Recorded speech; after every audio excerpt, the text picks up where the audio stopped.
Shalom, Ibu Bapak dan Saudara terkasih di dalam Tuhan Yesus Kristus. Berjumpa kembali di dalam Sapaan Harian GKJ Manahan. Sudahkah kita bersyukur hari ini? Semoga kita selalu bersyukur untuk setiap berkat yang boleh kita terima dari Tuhan. Sebelum merenungkan firman Tuhan, marilah kita berdoa. Tuhan Allah Bapa kami di surga, dengan ucapan syukur kami datang kepadamu atas semua berkat yang boleh kami terima sepanjang hari. Pada saat ini kami ingin merenungkan firman-Mu. Mohon pertolongan Roh Kudus supaya kami boleh menerima firman-Mu dan boleh kami laksanakan di dalam kehidupan kami. Hanya di dalam nama Tuhan Yesus Kristus kami berdoa. Amin. Firman Tuhan saat ini diambil dari kitab 1 Samuel 13. Saya baca dari ayat yang ke-13 dan 14. Bapak Ibu Saudara boleh membaca satu perikop dari ayat pertama sampai dengan ke-22. Demikian firman Tuhan. Kata Samuel kepada Saul, "Perbuatanmu itu bodoh. Engkau tidak mengikuti perintah Tuhan Allahmu yang diperintahkannya kepadamu. Sebab sedianya Tuhan mengokohkan kerajaanmu atas orang Israel untuk selama-lamanya. Tetapi sekarang kerajaanmu tidak akan tetap. Tuhan telah memilih seorang yang berkenan di hatinya, dan Tuhan telah menunjuk dia menjadi raja atas umatnya, karena engkau tidak mengikuti apa yang diperintahkan Tuhan kepadamu." Demikian pembacaan firman. Perikop ini menyaksikan bahwa pada saat itu Saul menjadi raja atas bangsa Israel yang sedang berperang melawan orang Filistin. Saul memilih untuk berperang dengan orang Filistin sebanyak 3.000 orang dari bangsa Israel. 2.000 orang diantaranya ikut dengan Saul, sedangkan yang 1.000 bersama dengan Yonatan anaknya. Yonatan dengan 1.000 pasukannya sudah terlebih dahulu mengalahkan pasukan orang Filistin di daerah Geba. Dan ketika itu didengar oleh orang Filistin yang lain, mereka lalu berkonsolidasi untuk membalas bangsa Israel.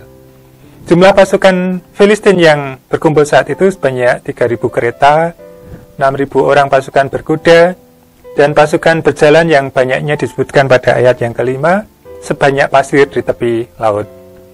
Melihat pasukan musuh yang demikian banyaknya, takutlah orang Israel. Lalu mereka bersembunyi di gua-gua, bukit batu, liang batu, di perigi, dan ada yang menyeberang di sungai Yordan. Pada saat itu Saul sedang berada di Gilgal. Dia menantikan kedatangan Samuel yang akan datang kepadanya. Tetapi sudah menunggu 7 hari lamanya, dan sampai pada waktu yang ditentukan Samuel, tidak didapatinya Samuel datang kepada Saul. Saul dan rakyatnya bertambah takut, dan mereka dikatakan berserak-serak pergi meninggalkan Saul. Ketika tekanan hidup yang sangat berat kita hadapi, hati kita mulai goyah, pengharapan yang tidak tentu karena pertolongan Tuhan yang kita harapkan tidak kunjung datang. Apakah yang akan kita lakukan? Tetap percaya dan taat kepada Allah, atau mengambil jalan lain tanpa menghiraukan atau mendengarkan suaranya? Kondisi inilah yang dihadapi Saul. Ketika harapan tentang datangnya Samuel yang akan memberikan petunjuk terhadap apa yang akan dilakukan belum jelas juga. Sementara kekuatan musuh yang tampak di depan begitu luar biasa membuat rakyatnya lari berserakan. Maka Saul memutuskan dengan solusi sendiri dengan melakukan kurban bakaran yang hanya boleh dilakukan oleh seorang imam. Itulah sebabnya, maka Samuel sangat marah ketika dia datang dan mendapati Saul sedang memberikan kurban bakaran. Kita mungkin sulit memahami apa yang salah dari tindakan Saul tersebut, di mana dalam kondisi yang terdesak, dia mengatakan seperti pada ayat yang ke-12, "Sebab itu aku memberanikan diri, lalu mempersembahkan kurban bakaran." Kita juga mungkin sulit memahami kenapa konsekuensi yang diterima Saul begitu beratnya. Bukankah pada situasi yang demikian sulit, Saul sebagai raja harus mengambil keputusan segera?